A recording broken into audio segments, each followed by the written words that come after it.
आप सबको जय मसीह। कोरोना के कारण मनुष्य बहुत दुखी और डर के साथ रहते हैं, लेकिन प्रियो, आज मैं आपको वचन से बताना चाहता हूँ कि प्रभु के लोग इस महामारी से ना डरे।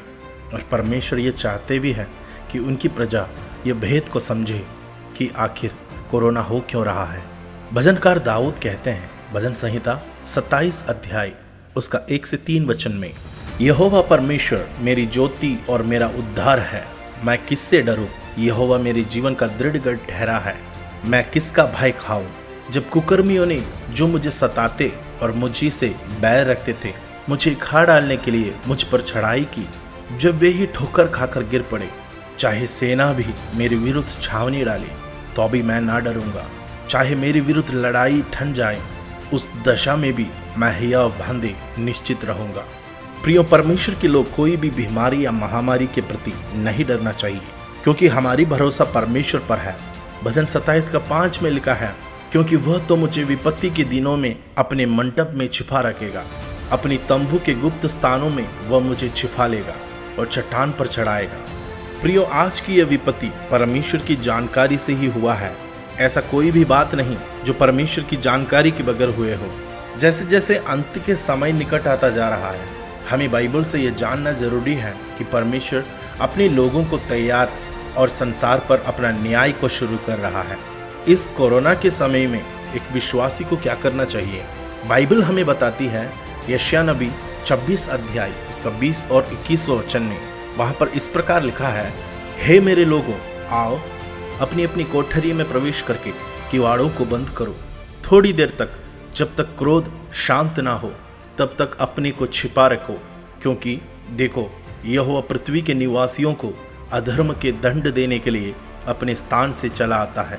इसलिए आजकल की यह लॉकडाउन सरकार की तरफ से नहीं, बल्कि परमेश्वर की ओर से है, क्योंकि उनकी प्रजा अपनी अपनी कोठरियों में बंद रहकर प्रार्थना और दुआएं करे। यह परमेश्वर का क्रोध का समय है। इसे पहचान कर हमें प्रार्थना और विनती के साथ जागते रहना चाहिए। परमेश्वर अपनी भक्तों की रक्षा इस महामारी के बीच में कर सकते हैं। भजन संहिता 91 का 3 में लिखा है, वह तुझे बहेलिये के जाल से और महामारी से बचाएगा।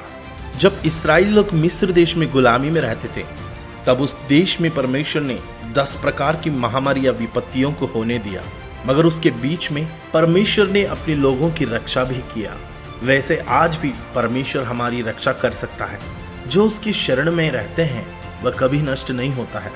प्रकाशित वाक्य 3 अध्याय में प्रभु यीशु मसीह ने फिलाडेल्फिया की कलीसिया से यह संदेश देता है, तूने मेरे धीरज के वचनों को थामा है, इसलिए मैं भी तुझे परीक्षा के उस समय बचा रखूंगा जो पृथ्वी पर रहने वाले की परखने के लिए सारे संसार पर आने वाला है।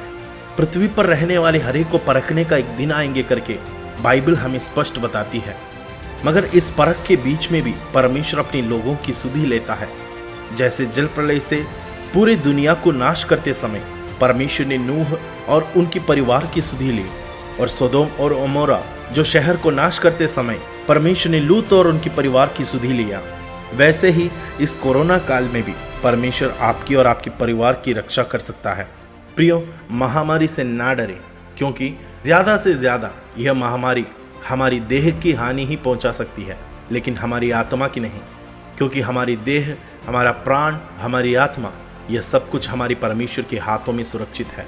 इस कारण बिना डर के साथ परमेश्वर पर भरोसा रखते हुए आप कोरोना काल का सामना करिए। प्रभु आप सबको आशीष देने पाए।